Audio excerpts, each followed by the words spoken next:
And now, you're tuned in to RBLR, the home of Tampa Bay's Reveler Sports. Ahoy, mateys! Welcome to RBLR Sports with the RBLR Bucs crew, the ultimate podcast for those who dare to sail with the champions of the sea. Captain Musab here with you, one of your co-captains of this unconquerable RBLR Buccaneers vessel. Prepare to be enthralled as we dive headfirst into the treasures of our beloved Tampa Bay Buccaneers. I told you last week, all you need is one hand to count down how many weeks we got left till we see our Buccaneers crew on the field. Well, another week down, and that means another finger down for you. That's right, 4 more weeks. So grab your pirate hat, throw on that favorite Tampa Bay Buccaneers gear of yours, and tighten up because the journey is about to begin. Listeners, I'll be one of your trusty navigators, but steering us through the stormy, murky waters of all things Tampa Bay Buccaneers related during this offseason. I got my master tactician and strategist co-captain, Mr. Carter Brantley, a.k.a. Captain Carter. How are you doing? Oh man, after that intro, I'm hype. Oh man, it's the middle of the week. We're recording on a Wednesday, and it's been a long week. I don't know what it is, work or whatever, middle of the NFL offseason. But now after that, shoot, I'm ready to go. Let's talk some Bucks football. Shoot.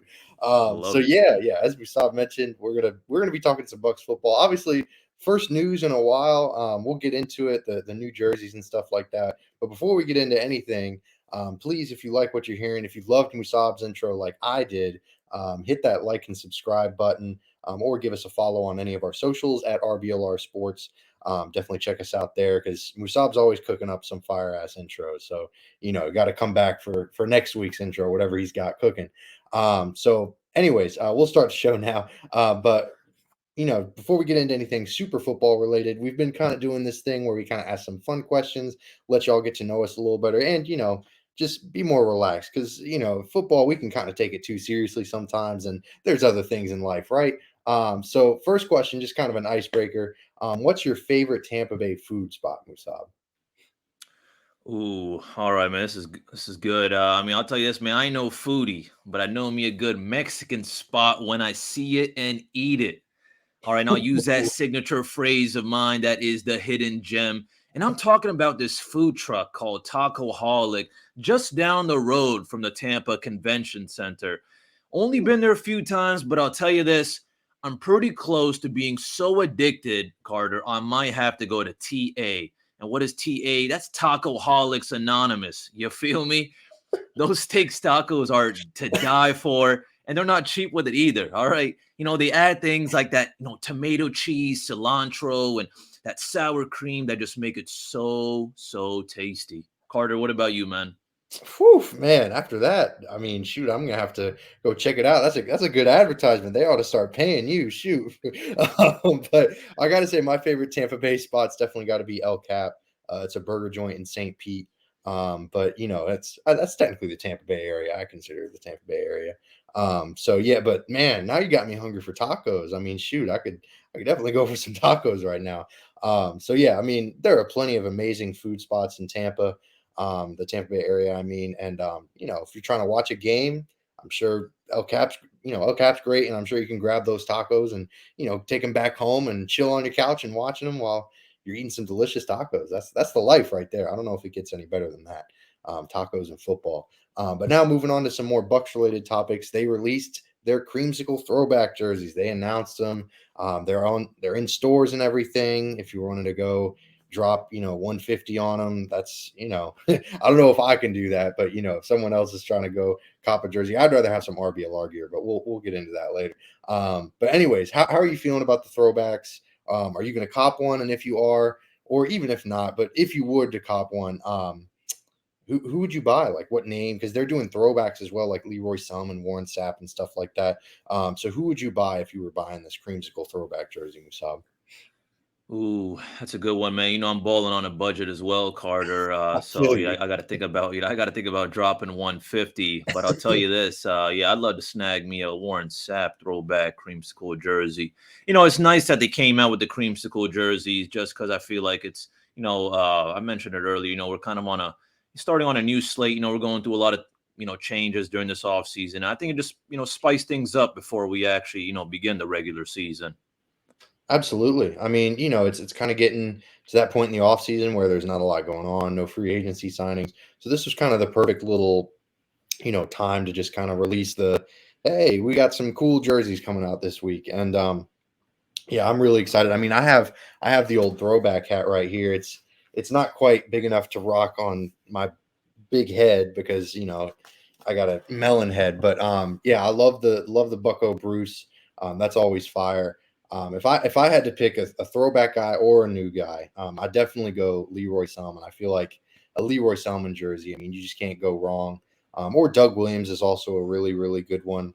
I think I saw Allen Iverson rocking a Doug Williams creamsicle jersey one time courtside at a basketball game, and it was just the most like amazing thing I've ever seen. So I definitely want to. I'm not saying I look like Allen Iverson or that I'm going to be rocking it like Allen Iverson, but anything to get close to being like AI is definitely a good thing. So, anyways, I'm glad we're in agreement. The jerseys are definitely fire. I'm very excited, even though they are playing the Lions, which could be a tough matchup, but at least they'll be looking good. The Lions are really good this season, but at least the Bucs will look good while losing if they do lose. But now moving on to a bit more, actually on the field stuff. Baker Mayfield is obviously, him and Kyle Trask are the two quarterbacks. We've talked about it a lot, and we're going to keep talking about it because it's the most important position on the football team. So Baker kind of has the edge. If you listen to anyone talking about Bucs football, everyone seems to be kind of in consensus that Baker Mayfield, it's his job to lose. But moving forward, what do you think Baker has to do to keep his starting job? Is there any necessarily any statistical goals or maybe team goals? Maybe you're looking at a record. Maybe if he can stay at 500 to start the year, what do you think he has to do to keep his starting job?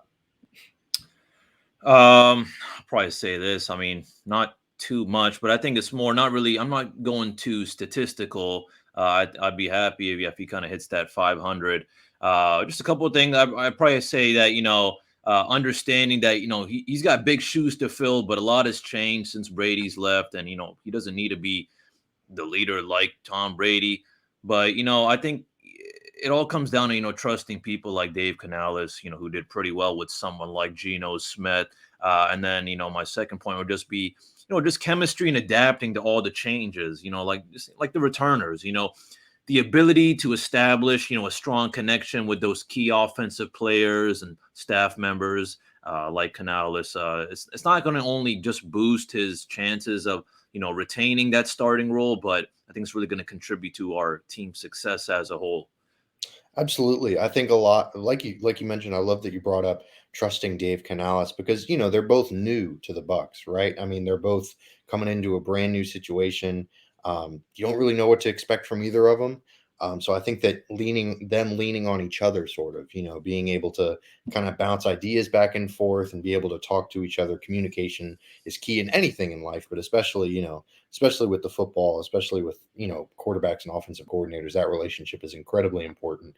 But yeah, I'm with you. 500 would be kind of a nice little kind of niche for him. If the Bucks are 500 with Baker Mayfield, that's a great start. Regardless of if it's week 6 or week 8, whatever it is.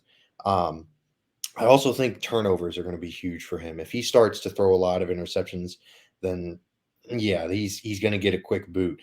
Just because you look at his success and you look at his failures over his career so far. It's like that with a lot of quarterbacks. It just comes down to interceptions. Can they hold on to the football? Can they not put their defense in a bad situation?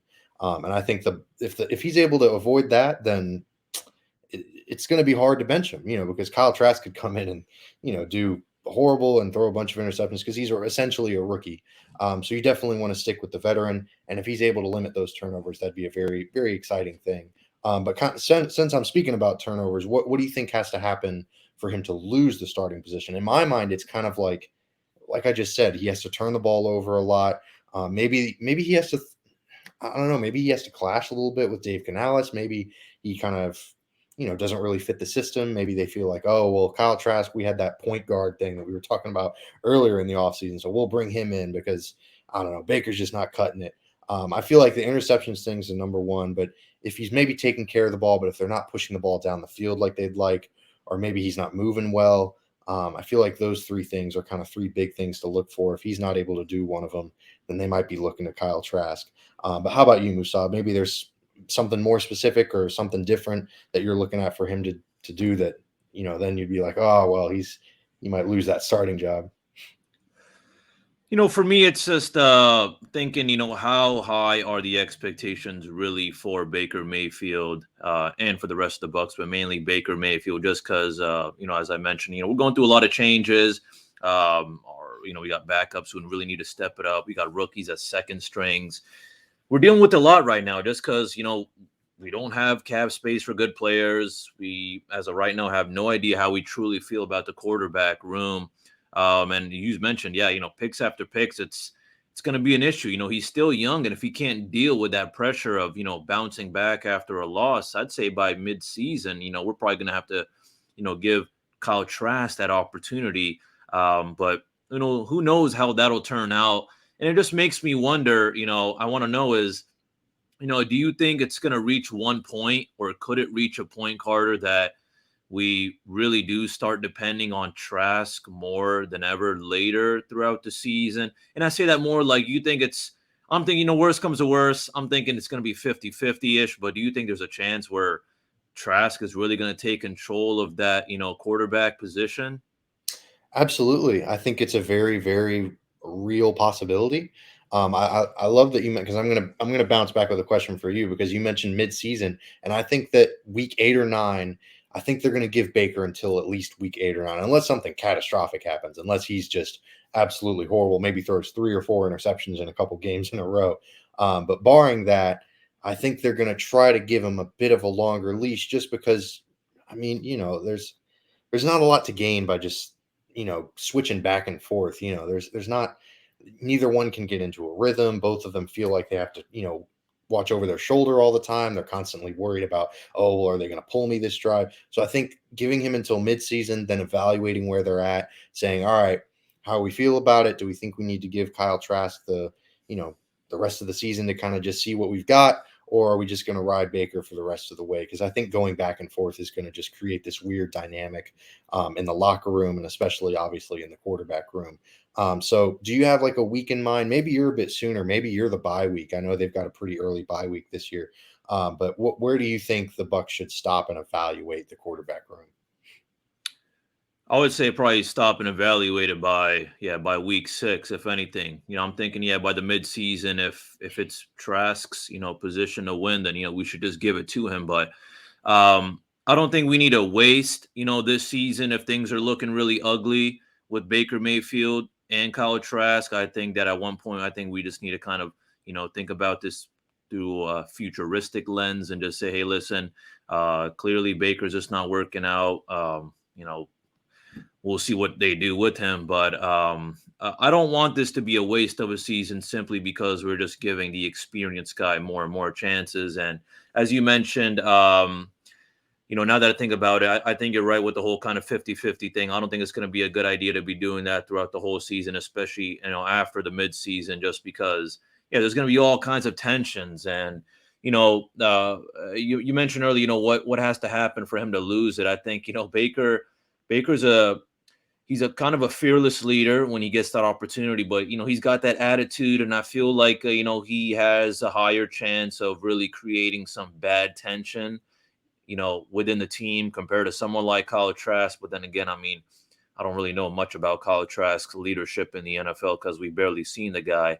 A lot has to happen, I really do hope that everything works out, but if needed be, we're just gonna have to throw Kyle Trask in there. I see this situation with Trask and Baker Mayfield, and this is a really crappy analogy.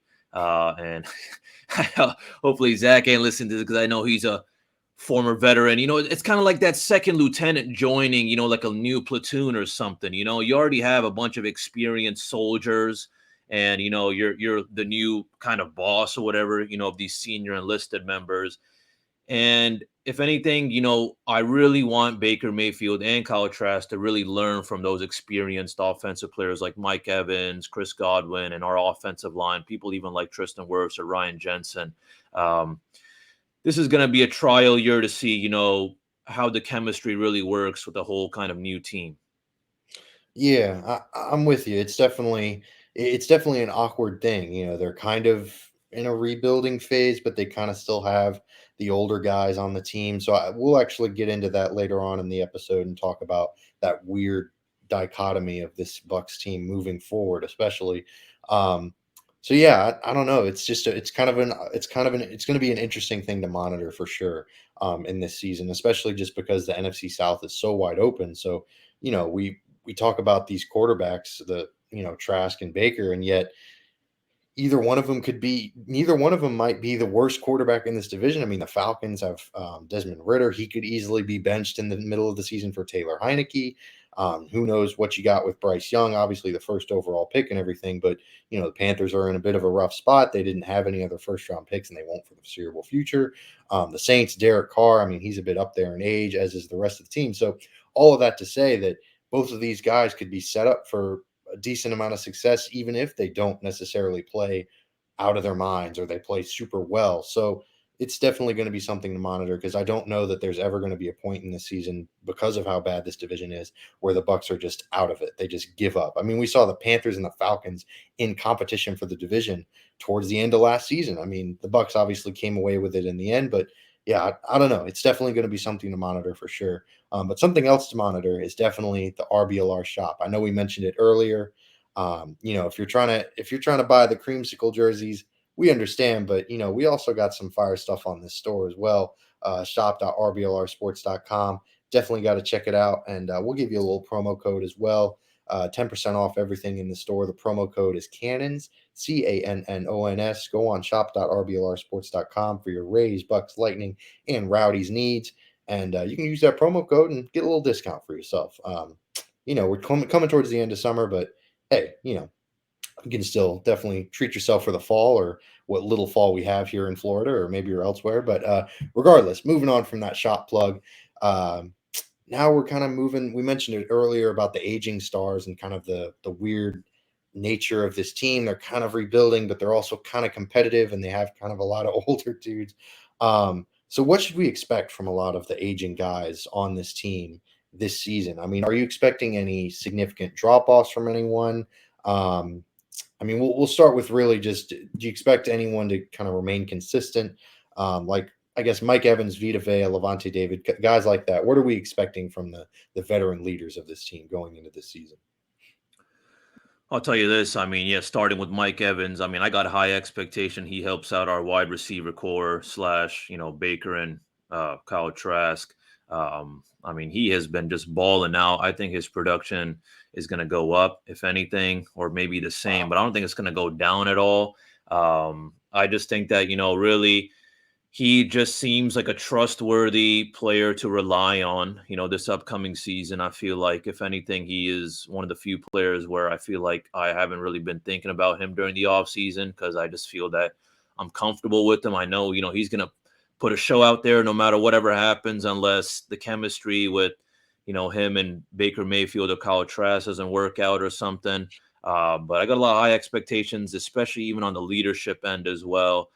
This year is really going to be a year where, we expect those kind of aging stars to really help out our young studs or our young guys, just because we're going through a lot of changes. Our team, to me, seems like a pretty young team. A lot of them have a lot to learn, and we have a lot to see from them. So I'm hoping he can be a good kind of leader. For sure, yeah. I think of the aging guys, I think Mike Evans is by far the probably at the bottom of the list you got of the guys that you have to worry about really. So yeah, I'm with you. I don't think Mike Evans experiences any drop off. I'm definitely expecting a lot of great things from him. Vita Vea as well. I know he got that captain badge last season. I think he's gonna just continue to be a more vocal guy, especially with Cansey being the first round pick this past season. I think he's going to be key in kind of helping Cansey along and learning the NFL learning how to be a really good interior defensive lineman, because it's not easy. You see it all the time, see it every year. I mean, Logan Hall last season, he struggled a little bit. So, it's not easy to just drop into the NFL and instant production. So I think Vita Vea is going to be really important for that role, as well as just, being Vita Vea, doing his thing. So I'm really excited to see how he plays as well as Mike Evans. I'm thinking of guys that maybe have seen better years, guys that are entering kind of the twilight of their careers. And I think the first name that unfortunately pops into my head is Shaquille Barrett. He's coming off a tough injury. He wasn't super productive even when he was healthy last season or the year before. That pass rush has not been a strong suit for the Bucs defensively. So I don't know. I'm kind of white knuckling it with the pass rush in general, but especially Shaq Barrett. If he comes out and balls out and does his thing and looks like the Shaq Barrett, amazing, fantastic, super happy. Couldn't happen to a better dude. Seems like a really, really nice guy. And he's had a really rough offseason. His daughter passed away. It was a really tragic story. So obviously, think keeping him and his family in our thoughts and prayers. But luckily, they have a daughter on the way, so that's good news. But yeah, for him on the football field, I don't know. I'm a little wary. I'm a little worried about it. But then again, like I said, he's shown that he can produce at the NFL level. So are there any other aging veterans or maybe aging stars, Musab, that you're looking at that you're like, ugh, maybe a bit of a drop off in production? Uh, I mean, this one just because just football just does so much to your body. Injuries are bound to happen. I mean, I Absolutely. agree with you with the whole Shaq Barrett situation. He's been through a lot on and off the field. I'm Absolutely. hoping he picks up on some of that momentum, but I'm thinking maybe just maybe Levante David. I do hope that he stays consistent. And he is a loyal member of our Buccaneers. And what I'm also thinking is, like many teams in the NFL, if things don't work on our offense, I feel like there's a lot more pressure put on the defense to really, help us succeed or, try to make up for our crappy offense. And him being one of our leaders, I feel like that puts a lot of pressure. He's got guys, behind him that he's going to have to guide. I'm hoping him and Devin White have good chemistry, but, you got a bunch of young dudes right behind them that he needs to kind of guide and advise and all that. But yeah, as I mentioned, it ain't easy on the body, which concerns me. But I'm hoping things work out. But yeah, it's definitely something to think about, at least for me. Yeah, David's definitely a candidate for the kind of drop off in aging veterans. And you hate to say it because, like you said, he's been a very, very important part of this Buccaneers franchise for the past decade plus. His entire career he's been a Buck, and he's been a really, really good linebacker, arguably one of the best of the past decade. So it's going to be tough when you do see him kind of drop off a little bit in production, and this might be the year. But then again, I'd like to counter that with he's also playing in a contract year. I don't know that he returns to be a Buck, and I don't know how much longer he plans on playing football because Lord knows he's still got a lot. We're talking about him like he's an old guy, but he's only in his 30s. He's still young in terms of life. So, he could very well say, "Hey, I made a bunch of money in this game. I want to retire a Buck. I'm good." That's what Ali Marpet did that a couple years ago, and can't blame him. You want him to live a happy life and be successful in whatever other ventures there are. So I don't know. We don't know his plans moving forward, but assuming that he is planning to continue to play football, this is a big year for him because he could parlay this into maybe a 2 or 3 year deal, depending on how well he plays. So it's still an important year for him. So I think that while you certainly have to be wary of that veteran drop off that comes in. I'm also confident that he knows what he's playing for. He's playing for a paycheck as just as much as he's playing for a winning season. So he could very well go out and just ball out, like you say, and just do his thing. So that's the hope, obviously. But speaking of Levante David being in a contract year, we're kind of we've been talking about it all off season. The Bucks are in this awkward kind of transition phase. So there are some aging guys on this team that this might be their last season as a Buck. I mean, Devin White is obviously one of them, although calling him aging might be putting it a bit harsh. But he's been around the Bucks organization for 4 years now. He's obviously requested a trade, and this is the last year of his contract. So I think he's on his way out. I think Levante David's likely on his way out. Mike Evans still hasn't signed a contract extension. I hate to say it, but he could very well be on his way out. I think Ryan Jensen might be a cap casualty next season, just because they need to start shaving down on the money. So, are there any guys that maybe I haven't mentioned, or maybe that I have mentioned, that you'd like to expand on? Any guys that you think, oh man, this might be the last season that we see him suit up in a Bucks uniform? I'll probably just say, yeah, I was just going to go along the lines with Levante David and Ryan Jensen, just because, I mean, there's a lot to think about when it comes to the future or, next season with the whole cap space and all that. And just, how things turn out for our Buccaneers. I mean, as you mentioned already, with the whole Ali Marpet situation, there's a lot more to life other than football. And, it takes a toll on your body. Um, if our team turns out to do really ugly, it kind of really puts someone down, like our aging stars, to think about, oh man, I've been putting in work this whole off season, or I mean during this off season and during the regular season. A lot has happened in my body, and do I really want to run it back another year? Slash, do I want to run it back another year with the Buccaneers? I don't think that these guys have any intent just to leave the Buccaneers just because they suck. But if opportunities arise elsewhere, if they can maybe have more of a role player kind of situation, I wouldn't be surprised if people like them go to other teams. I have to say though, there are some other kind of guys on our team. It's hard to kind of say aging because the majority of them are under the age of 30. Right. Yeah. So some of them do have a lot of experience under their belt still. But um, one guy I did think about was Aaron Stinney's been on our team for a while. I don't think that he's going to turn out to be successful elsewhere if he leaves, but it's just those kind of players that we don't think about too much that end up leaving. Might do something else somewhere else, and that's kind of a hole to fill. I feel like in the past, or even as of right now, I feel like I don't really think about those guys when they leave. How are we going to fill those second string holes or something? Just because, sure, it's easy just to bump up the guy who's third string up to second string, but that's all I really have to say. It's kind of tough to think about as of right now, Carter. But it's we'll see how it turns out. Just because I feel like the way we perform this season is going to be a factor. Absolutely. I mean, if the Bucks go out and stink up the joint, then not a lot of guys are going to want to come back. They're not exactly, a lot of these guys aren't. We mentioned that they're still under 30, but they're closer to the end of their careers than they are the beginning. So if they're coming out and they come off the season, and like you mentioned, they put in a lot of work in the off season and in the regular season, and it just doesn't pan out. There are plenty of teams that would love to use the services of any of the guys on the Bucks roster, because they have some talented roster, guys with winning pedigrees, guys that have won the Super Bowl. They've been there, they've done that. They played with Tom Brady. There are plenty of teams that could use a Ryan Jensen, a Mike Evans, a Chris Godwin, a Levante David.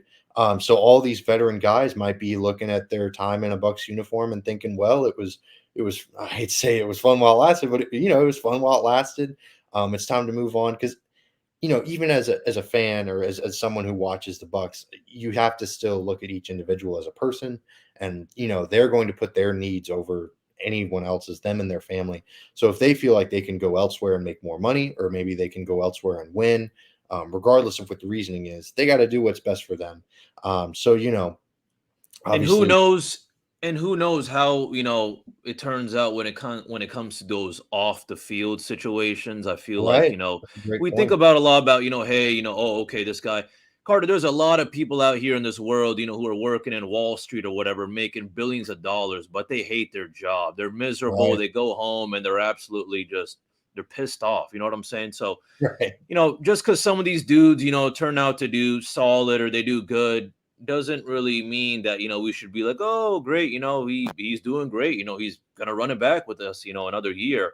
Um, there could be a lot of tension and a lot of things going on behind the scenes that we fans don't really know about, Absolutely. Yeah, I mean, and I those think be factors as to why people like aging stars. Right. Yeah. I think the Todd Bowles, the coaching staff decisions are going to play a bit of a bigger role than I think we're giving it credit for. If Bowles gets fired or if he gets axed in the offseason, a lot of these aging guys might not want to play for a new coach. They may be like, all right, it's time for a clean slate. Let's let the Bucs do their thing and find a new head coach and kind of just really start over. Because some guys don't want to go through a really long rebuild, which before the Super Bowl, before that Brady guy came in, it seemed like the Bucs were just in perpetual rebuild mode. So, some guys might not want to go through that. Some guys might be done with that. So, and you can't blame them. So we'll definitely see how it goes through the regular season and see how it contributes to any offseason decisions that guys make.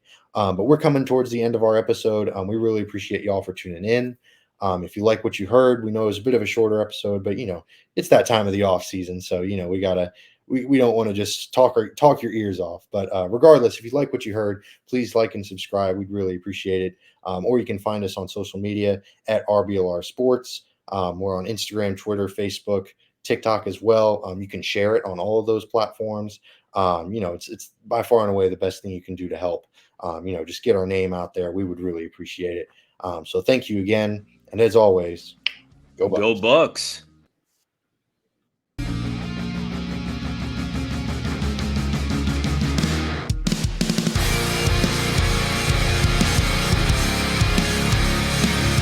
Thank you for tuning into this presentation by RBLR Sports. On your way out of the stadium, please remember to like and subscribe.